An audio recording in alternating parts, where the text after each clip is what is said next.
اور کبھی سبب کے درجے میں انسان کسی پر اعتماد کرتا ہے. جیسے پچھلے درس میں بھی میں نے کہا تھا کہ ایک انسان کہے کہ فلاں بادشاہ ہیں، اب فکر نہیں ہے، اب حفاظت ہوگی ہماری، اب رزق کا مسئلہ حل ہو گیا ہمارا، اب سارے مسائل حل ہو جائیں گے کیونکہ فلاں بادشاہ ہمارا ہے، فلاں خلیفہ ہے، فلاں شخص ہے، تو اب سب صحیح چلے گا. تو دل انسان کا اس کی طرف مائل ہو جائے اللہ رب العالمین سے غافل ہو کر. اگرچہ وہ سبب کے درجے میں مان رہا ہے لیکن اتنا متعلق ہو گیا کہ بس وہی ہے. جسے ڈاکٹر سے آدمی کہے آپ نہیں ہوتے تو مشکل تھا بچنا،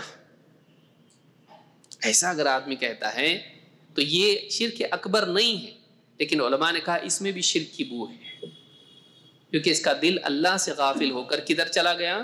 مخلوق کی طرف. اس کی بھی اصلاح کی ضرورت ہے.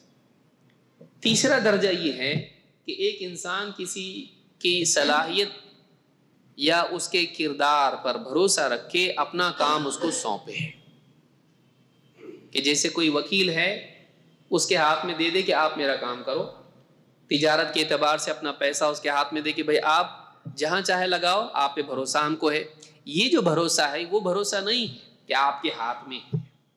یہ بھروسہ کون سا ہے کہ آپ سچے ہیں، ایماندار ہیں، نیک ہیں، آپ میرا کام کریں گے کیونکہ آپ کی شخصیت اچھی ہے. تو ایک آدمی اپنے کام کسی کو سونپتا ہے کہ بھائی تم کرو، میں نہیں کر سکتا، مجھ کو نہیں معلومات ہے، تم کو معلومات ہے. ایسا کسی کو سونپنا یہ شرک نہیں ہے، یہ جائز ہے، بلکہ بعض صورتوں میں اچھا ہے کہ جو کام آدمی خود نہیں کر سکتا ہے جانکار کے حوالے اس کو کرے. اللہ کے نبی صلی اللہ علیہ وسلم نے بھی بہت سارے کام صحابہ کے حوالے کی کہ تم اس کو نپٹاؤ.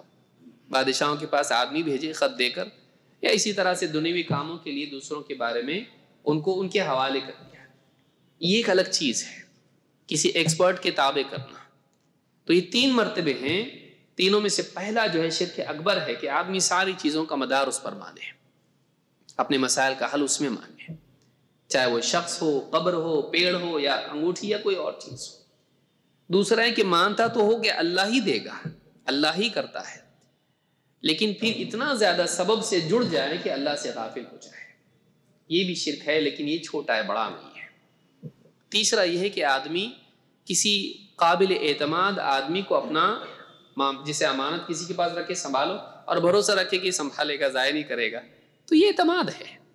یہ وہ چیز نہیں ہے، یہ شرک نہیں ہے. یہ یعنی توکل بھی اس کو نہیں کہا جا سکتا ہے، اس کو اعتماد کہا جا سکتا ہے.